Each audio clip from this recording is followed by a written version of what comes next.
еркек деген атты өлеңін оқып берсем. Еркек деген сұлулыққа құмар жан, әйел халқы соны естен шығарман.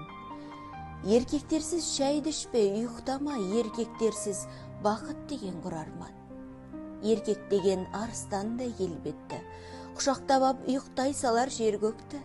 Еркек саған ашуланса құрбым-ау, үндемей-ақ жегіле сал, нең кетті.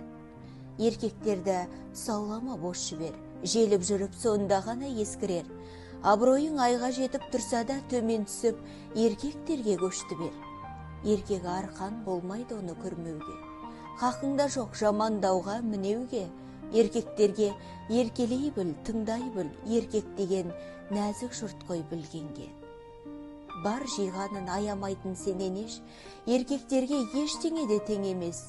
Еркектерді мақта мейлі жаманда, еркектерді еркек қылған сен емес.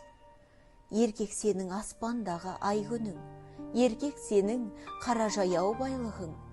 Біліп алғың, еркектерсіз күнің жоқ, еркек сенің қорғап қалар айбының.